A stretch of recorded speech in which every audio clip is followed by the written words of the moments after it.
I want you to imagine that we're in a time machine here tonight, and we're going to go back in time. They're going to take this room, we're going to take you, and we're going to go back to a time when I was about your age. And I want to tell you what all I did, and some of the things that I saw, some of the things that I felt.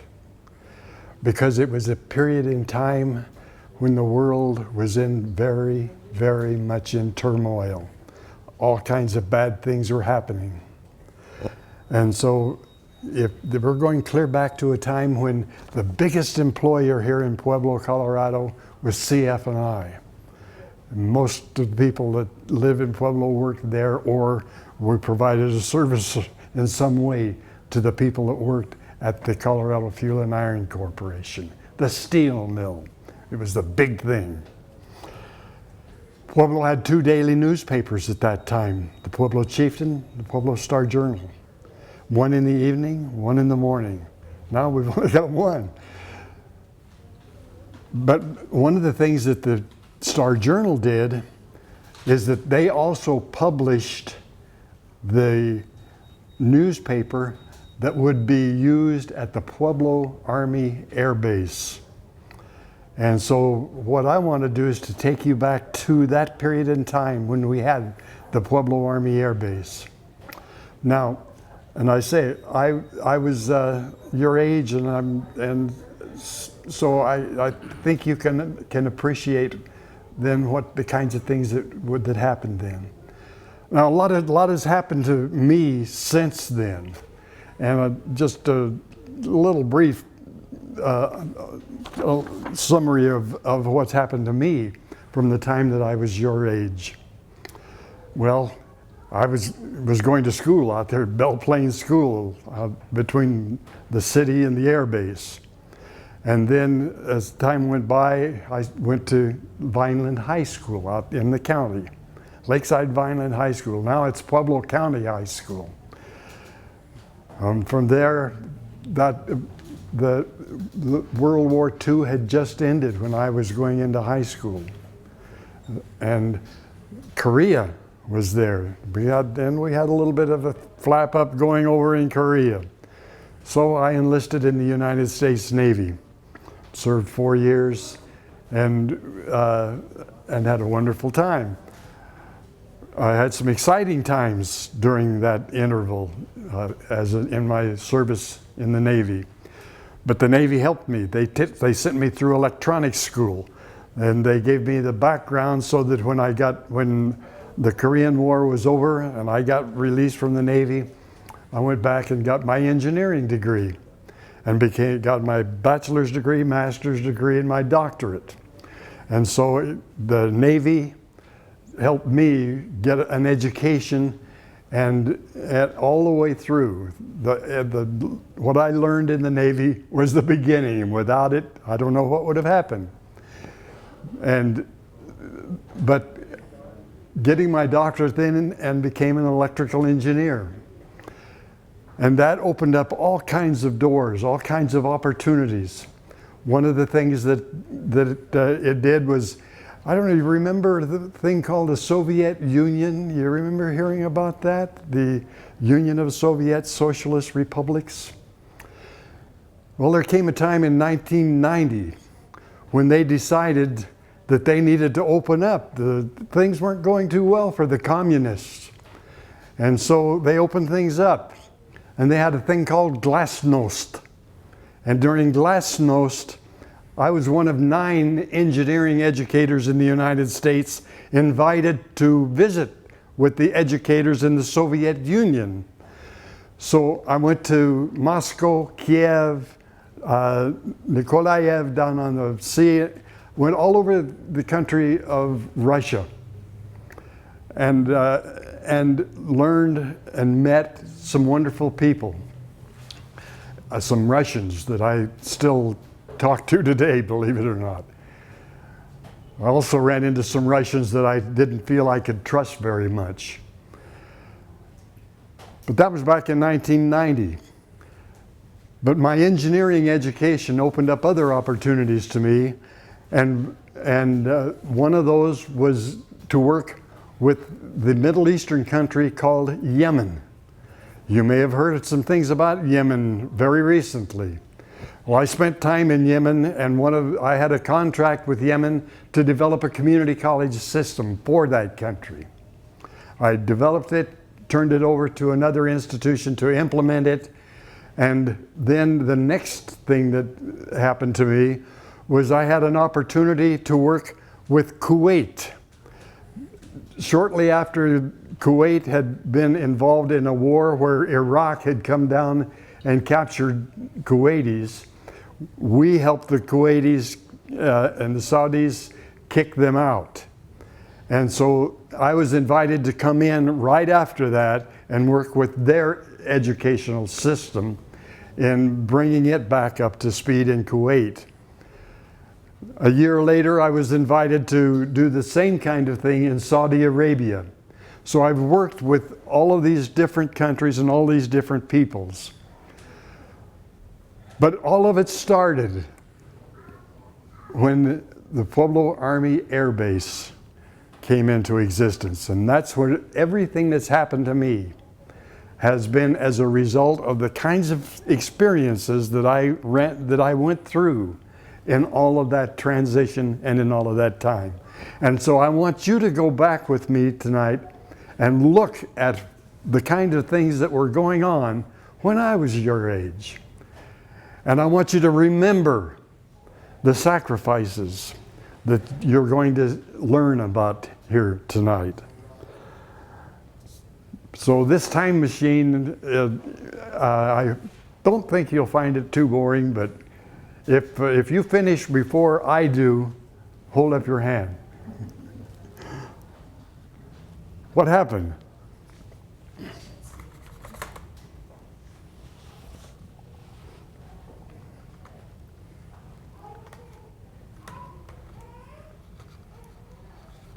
Where's my arrow?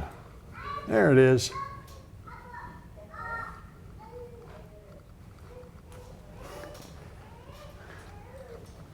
The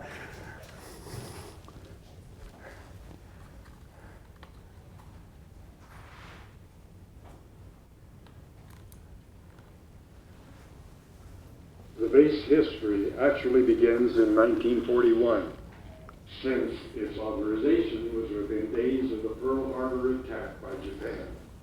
I was 7 years old and lived on the prairie about 2 miles east of the runways, which soon came into being, and attended Belle Plaine School, which was even closer to the runway. My two older brothers would soon enlist in the Navy and serve in the Pacific Theater of War. One sister would marry a soldier from Fort Carson. Another married a glider pilot who was killed in action in Europe. My parents were both employed at the Pueblo Ordnance Depot, east of the air base. During the war years, everyone in Pueblo, young and old, were anxious for information about world events and waited anxiously for news reports on the radio. Around the city, the Blue Star banners in the front windows of homes, noting that someone from the family was serving in the military, became common. All too soon and far too often, the Blue Stars were replaced with Gold Star banners, denoting that a family member had been killed in action. I sometimes sing my own version of a patriotic song I heard on the radio when we drove by these homes. There's a gold star in that window, shining bright and clear for all the world to see. There's a story in that window of a lad who paved the way for victory. To aid the cause of liberty, they sadly gave a son. Without the deeds of men like he, no war is ever won. There's a gold star in that window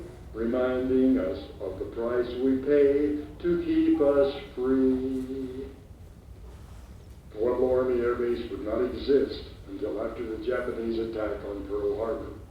However, the nature of its purpose was defined long before World War II even began.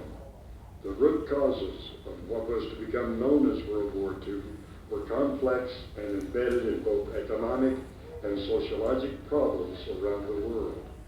Nationalistic dreams, religious fears, overcrowded regions, and economic needs began planting the seeds of conflict long before the realities of war would sprout and put cities upon cities on the map of military conquest.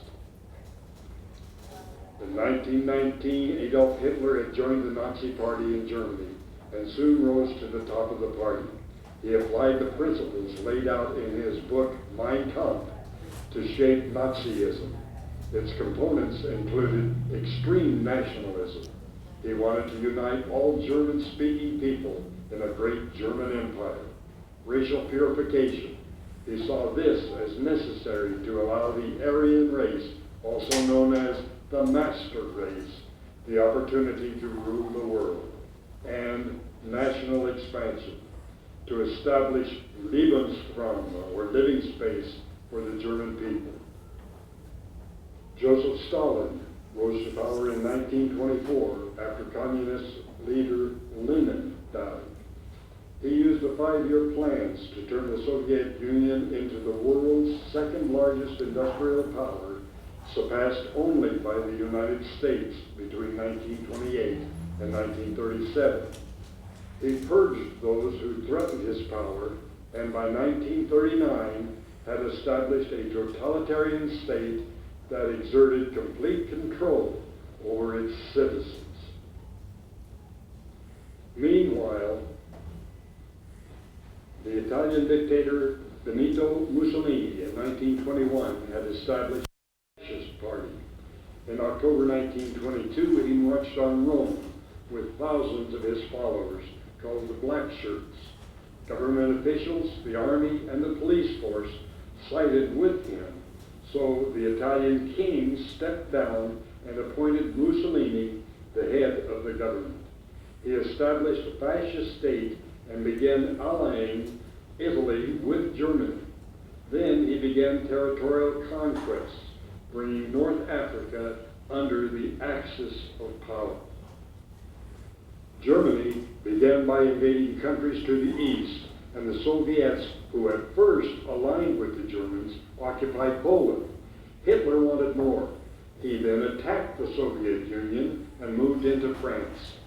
The British, who at first acknowledged some of Hitler's gains, finally realized that they were next in line for attack and began to engage this military encroachment.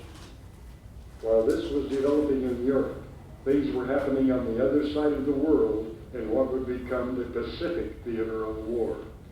The United States had become extensively involved in the Philippine Islands, some distance from Hawaii, and the entire region was destined to see major military activity.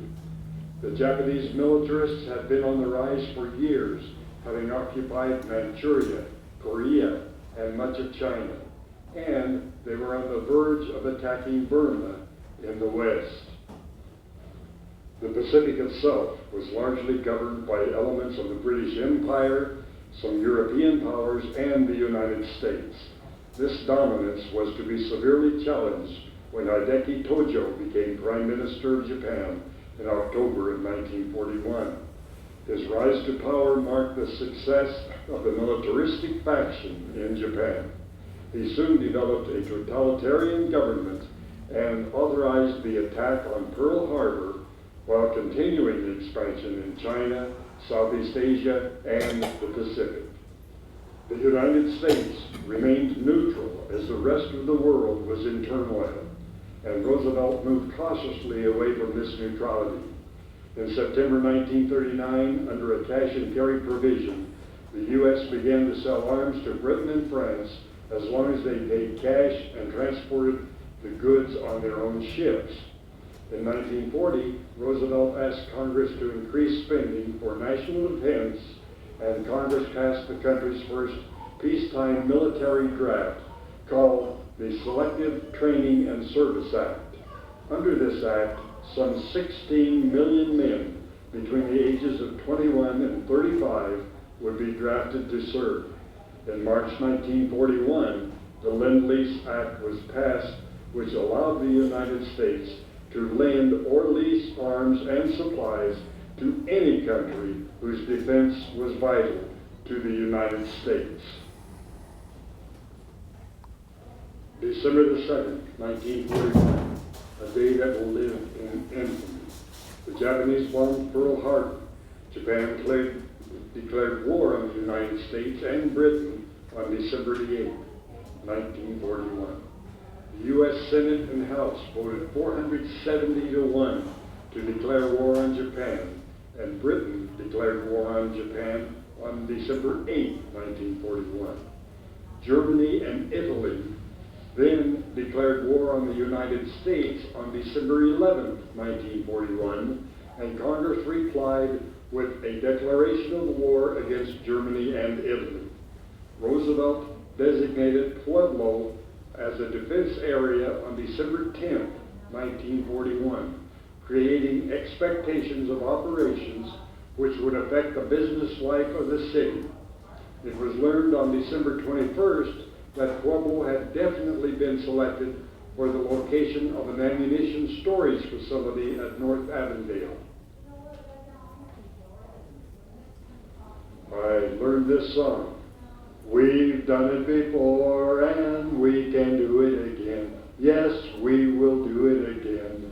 We'll knock them over and then we'll get the guy in back of them. We've done it before, we'll do it again. On December 27, 1941, the War Department obtained 3,700 acres of land to construct a Pueblo Army Air Base, approximately 4 miles east of the city limits of Pueblo. Concurrently, land was obtained for construction of the Pueblo Ordnance Depot, just north of North Avondale. Air base construction began March 25, 1942. The original construction called for a $9 million project, which would include housing for 4,319 men and officers, 176 hospital beds, 3 7,500-foot runways, 5 hangars, engineering shops, and 6 warehouses. 5 months later, on August 28, 1942, the first trainload of soldiers arrived at Pueblo Army Air Base. This is said to be the date that the base became operational. This would be the letterhead on stationery. Kenton Russell Darr, after having graduated from Centennial High School, was hired to help build the air base.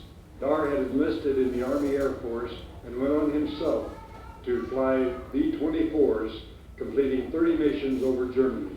He ended his career at the Weisbrod Aircraft Museum, which stands at the site of the Pueblo Army Air Base. On August 16, 1942, the Pueblo Army Air Base Band was activated. Imelda Kemp, a teacher from Fountain Grade School, wrote the Pueblo Army Air Base March. All hail Pueblo Air Base, you men have courage true. Your country stands behind you in everything you do. We're fighting for our nation, the greatest one of all. She needs cooperation, so answer to her call. The Post Exchange opened for business on September 29, 1942. On September 30, 1942, the first planes to be stationed at Pueblo Army Air Base was a 302nd Bomb Group Heavy with B-24s, including 4 bomb squadrons of 10 planes each, plus their maintenance crews. This was a training group only and did not rotate to an overseas assignment. On October 1st, 1942, the opening date for the base hospital. Then by 1945, it was staffed with 17 medical officers, 12 dentists, and 14 nurses. It had 8 ambulances, operating rooms, and dental, eye, ear, and throat clinics. On October 1st, 1942, the control tower opened. The Air Scoop, the base newspaper, began publication on October 22nd. The newspaper's name was selected through a contest won by Corporal Thomas Walsh, who received a $5 check for his submission. The paper was published weekly by the Star Journal Publishing Corporation. Articles published during the life of the paper included entertainment-related activities, sports, presentations of awards and medals, information related to military and dependent benefits, editorials related to duty, honor, and country, WAC activities, band notes, theater listings, the Red Cross, Orderly Room Blues, the Chaplain's Column, the USO, United Services Organization, disease control, bomb group and service group activities. In November 1942, the Armament Department began operations to repair machine guns, power turrets, bombing equipment, automatic pilots, and bomb sites. Another song we heard on the radio, which I quickly adopted, was written by Chaplain or Padre Forgay on the United States Navy ship whilst it was under attack. The Padre, who is a university chaplain at Fort Collins in Colorado before the war, was a pacifist, a hater of war, and all that went with it. But he was also a citizen of the United States. The Padre, as we sailors often refer to our chaplains, recognized the threat to our democratic republic and to our religious freedoms by the madmen in Germany, Italy, and Japan. Padre Forgay was not blind to the fact that this nation was, even then, far from being a moral nation, a God-fearing nation. But the fact remained, he said, that America is, in a relative sense, the most moral nation in the world.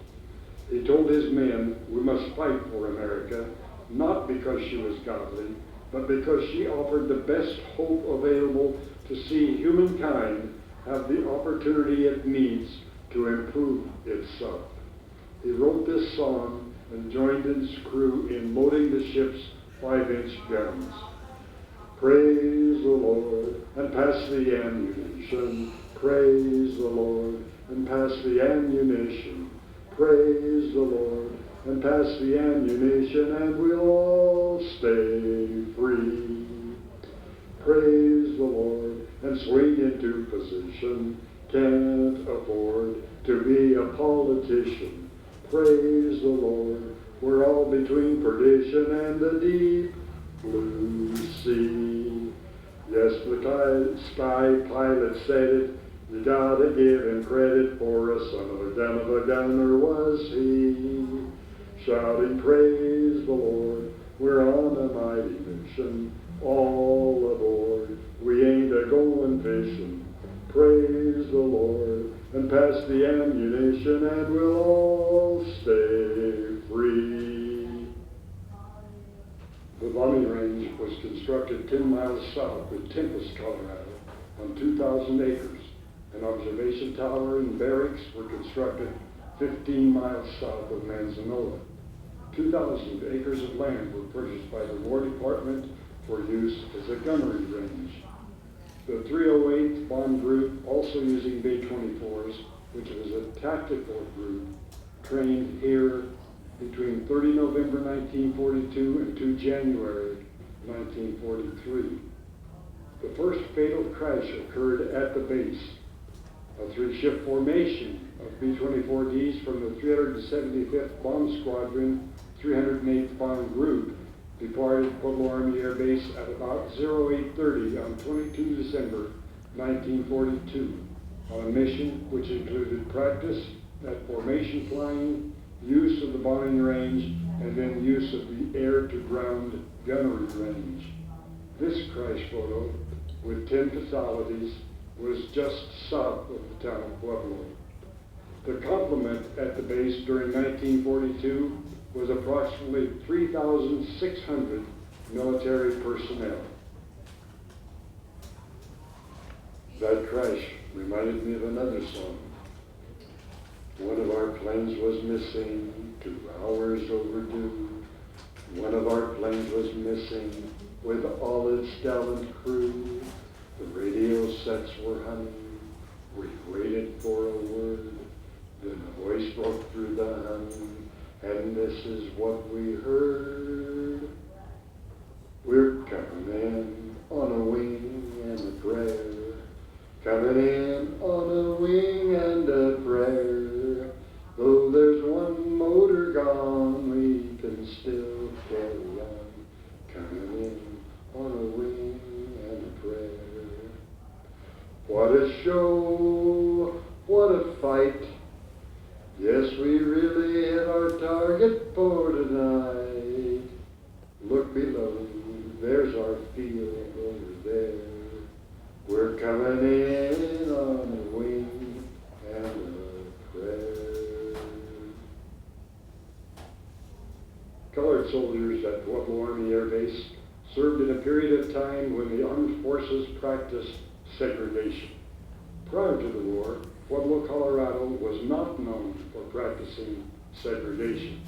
Kate Keating points out that while there were neighborhoods which attracted specific ethnic groups, partly by design of the founders of CF&I, who envisioned a multi-ethnic workforce, Pueblo businesses did not, as a rule, practice segregation, and governmental units certainly did not do so. Pueblo Army Air Base brought together not only the heretofore unknown military peculiarities, but also colored soldiers from across the nation, many from southern states where segregation was the norm, but many also came from states where officially condoned segregation did not exist. For the former group, the nature of segregation they encountered in Pueblo was not a big deal, but for the latter group, it was troublesome. The Quartermaster Corps on base had white units and colored units. Their colored units had colored officers as well. The 94th Aviation Squadron was a colored unit without colored officers, where the commissioned officer in charge was white. On March 1st, 1943, the 351st Bomb Group with B-17s arrived at the base. The group headquarters symbol was an eagle dropping a bomb from each claw. First Lieutenant Clark Gable, already one of the most famous of film stars, was a member of this group.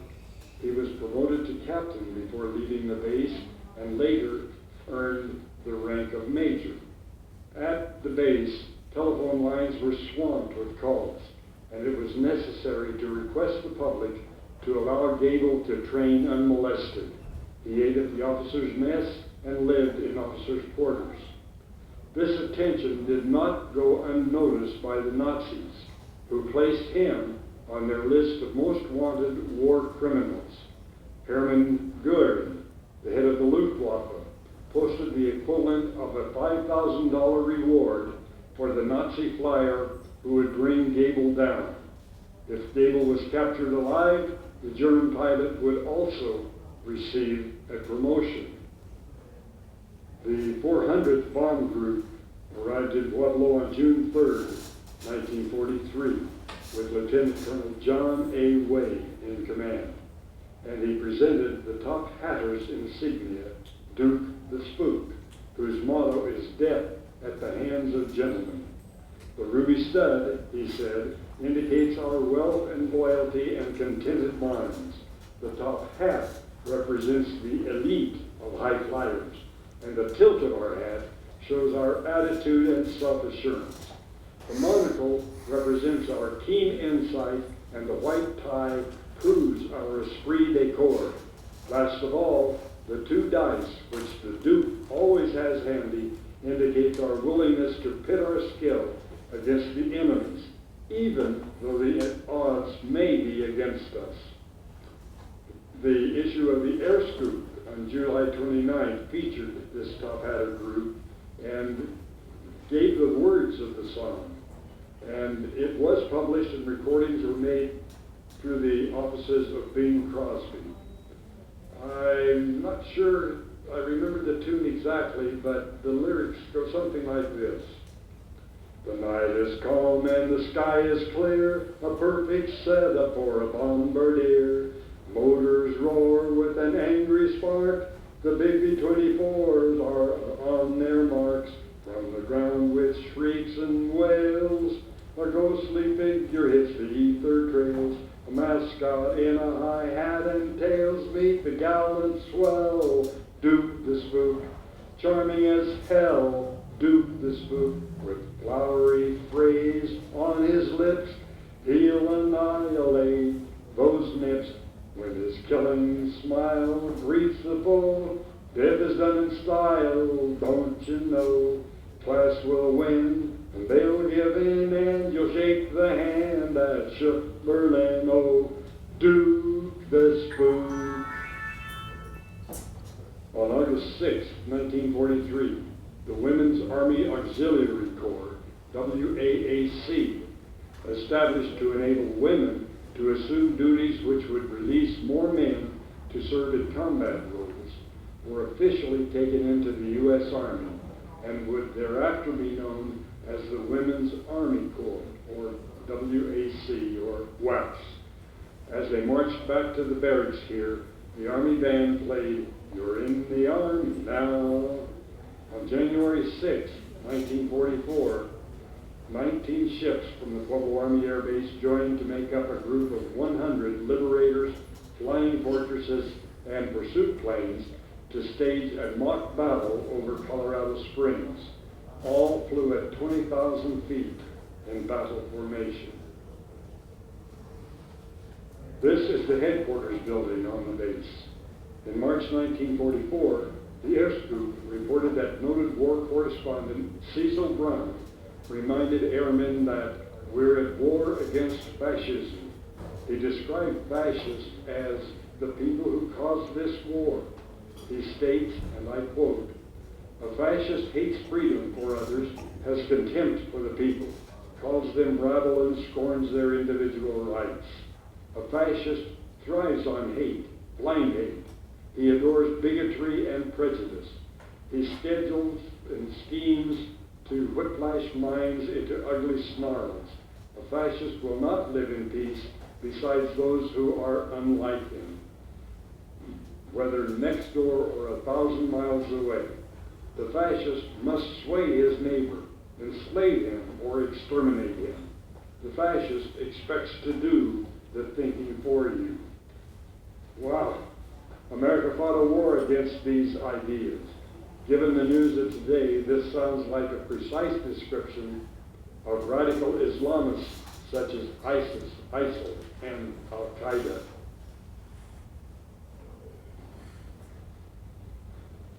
On the first day of May, 1944, activation of the Women's Army Service Pilots, or WASP flyers of the Pueblo Army Air Base was initiated. 9 WASPs arrived at the field. In the beginning, they were used as pilots, towing targets for air-to-air gunnery practice. Flying administrative personnel was then added to their duties as it relieved Army pilots when key personnel had to travel by air in the performance of their duties. They also ferried aircraft and crews from point to point and were used as pilots in the test flight section as well.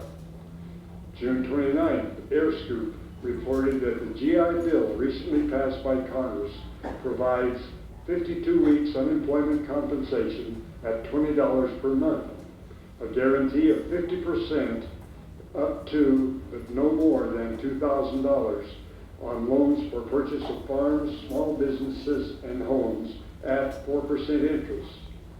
4 years educational aid was provided before age 25, $500 for tuition, assistance allowance of $50 per month if single, or $75 per month if married. Hospitalization through the Veterans Administration was also provided.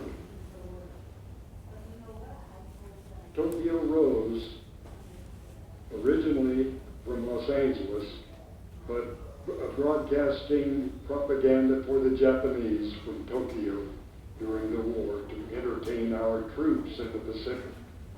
Their messages were often designed to appeal to the natural tendency for men far away from home and their loved ones to be lonely and to dream of future peace. They would hear songs such as, "There'll be bluebirds over the white cliffs of Dover. Tomorrow just you wait and see. There'll be love and laughter and peace ever after. Tomorrow just you wait and see." While in Japan, their own people would hear, "Pale moon, golden moon, na iru kana na bakumatsu. Night and day I wait alone beside the silent sea. Sad is the song of the bird in the willow tree. Too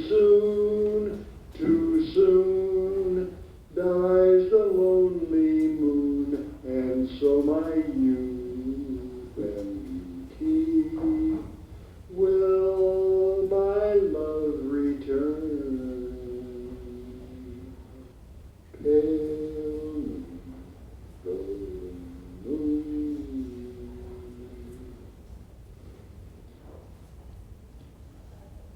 The first all-Chinese heavy bombardment group ever to train in this country arrived at the Pueblo Army Air Base on August 3rd, 1944. I believe they were the only such group ever to train in this country. 10 crews arrived on that date, and an additional 23 crews would arrive by October. They would function as an operational training group. The commanding officer for this group was Colonel Xu Kang Liang.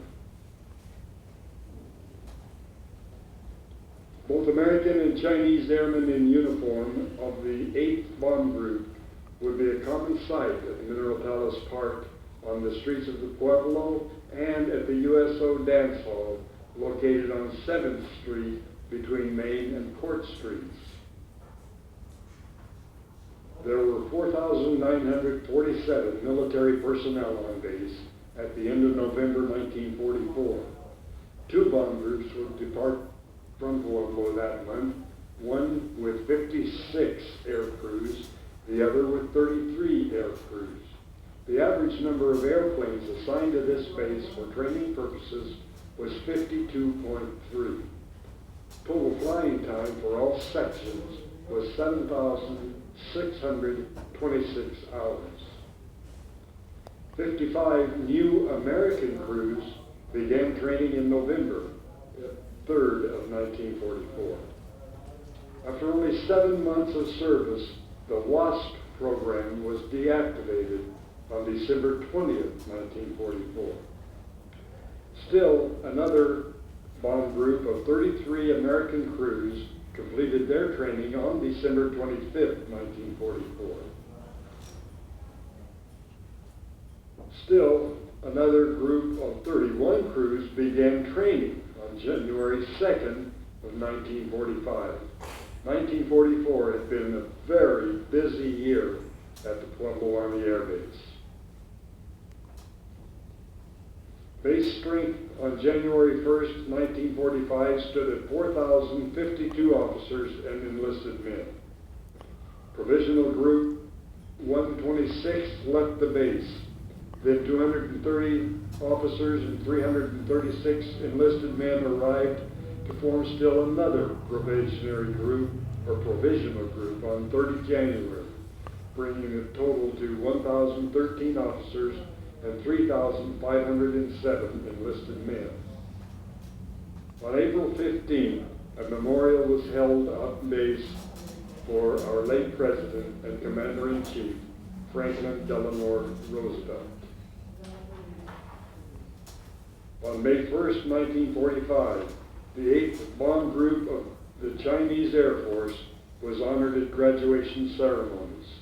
In attendance was General P.T. Mao, Deputy Commander of all Chinese Air Forces. They would travel to India, where they would receive a squadron of B-24s. They were preparing to engage the Japanese at the time of their surrender. Thus, under Generalissimo Chiang Kai-shek, they engaged the Communist Chinese under Mao Zedong. The history of the Bomb Group is the subject of still another PowerPoint presentation.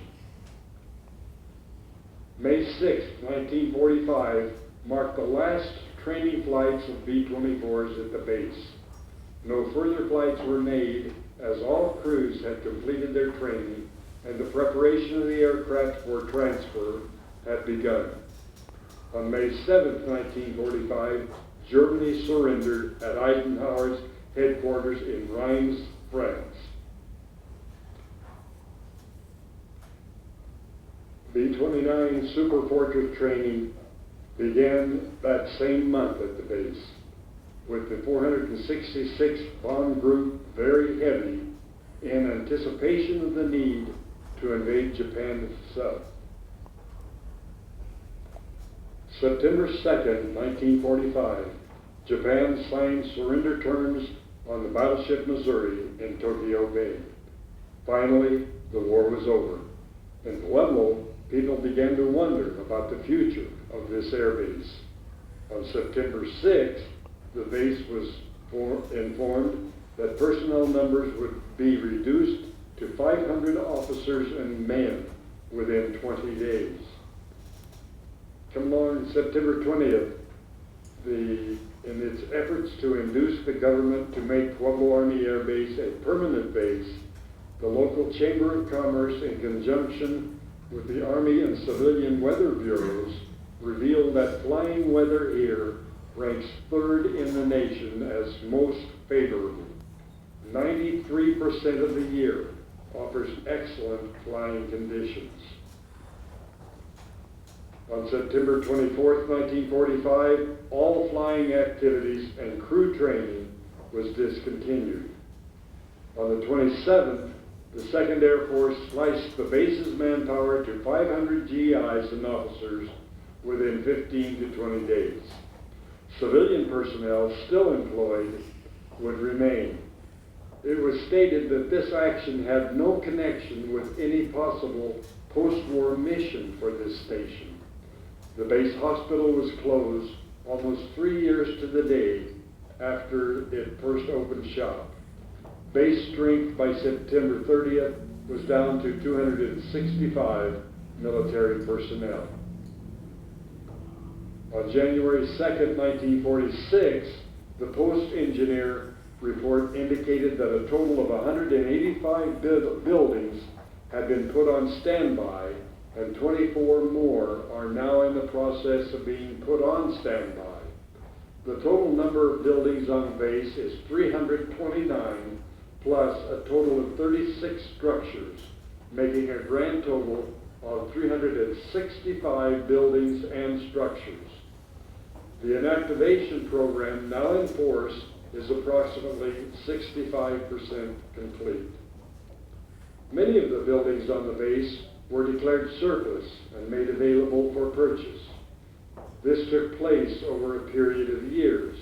An advertisement in the Pueblo Chieftain in February of 1950 was titled, That one is still there. The Blitz hangar is still out there. It included one-story building, 25 foot wide by 110 feet long, has good 8-inch drop siding, wired for lights, has a fine heating plant, has space for 5 nice big apartments, can be moved most anywhere. Only one, price to sell, cost to build, $12,500, but you can get it for only $2,250. The second part of the ad was for 8 only 2-story buildings. These buildings are 30 foot wide by 90 foot long. There is material enough in these buildings to build 5 nice 5-room houses. Yours for less than $3,100. If one so choose, arrangements could be made to have the buildings left on site for rental purposes. And I know for a fact that this action was acted upon. Several buildings were converted to apartment buildings, and the school bus I rode to Vineland High School had a stop on base to pick up students. The Pueblo Army Air Base had done its job and played an important role in preparing thousands of airmen for the task of meeting and defeating the enemies of this country. Many died in the training process. They would all have preferred to live, and if death was to come, let it be in combat with the enemy. But their contributions to victory is no less important and no less valued than had they died in Europe, North Africa, Alaska, China, or the Pacific. Most left this base with the best preparation this country could provide. They were posted all over the world in every theater of war. To the people of Pueblo, they were our boys. They were our friends, brothers, uncles, cousins, fathers, and sons. We have vowed not to forget them and their contributions, which affect our lives every day that we live. The women who served in that era did so in the firm belief that their efforts would help assure victory. They were right, and they too are an important part of the history of this air base. While this ends a chapter in history, it was certainly not the end of the effect that the Pueblo Army Air Base has on the city of Pueblo and its citizens. The municipal airport was moved here from the area just west of the fairgrounds. The industrial park continues to provide growth opportunity. The facility left behind and the men and women who participated in its history continue to play a vital role in our future development.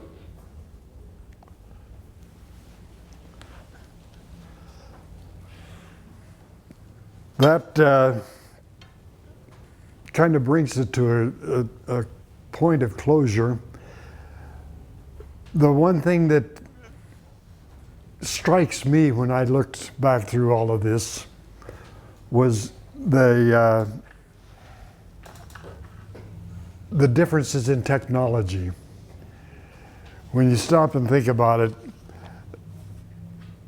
the computer, you know, the definition of computer when I was growing up, and until somewhere around 1978, I think, the definition of computer was a person who computes.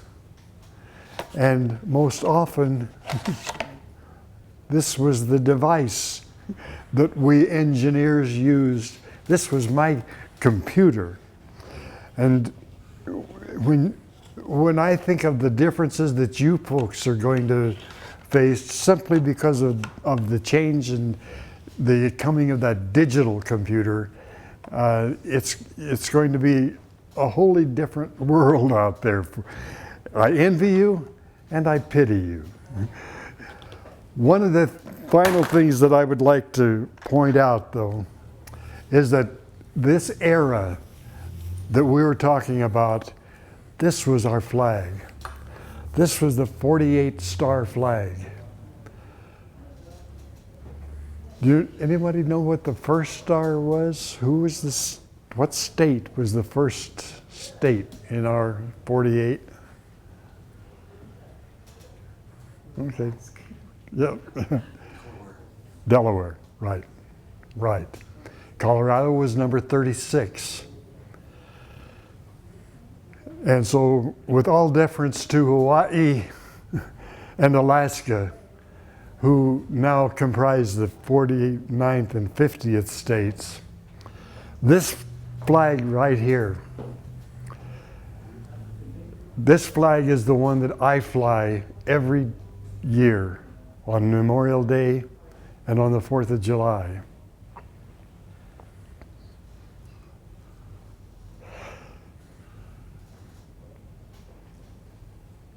This is a coffin flag for my brother-in-law, J. Yarbrough, Captain,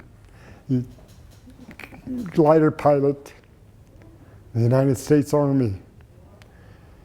71 years I've flown it, and it will fly forever as long as I can make it fly. And in his honor, I have dedicated this program, and I thank you very much for participating. Thank you.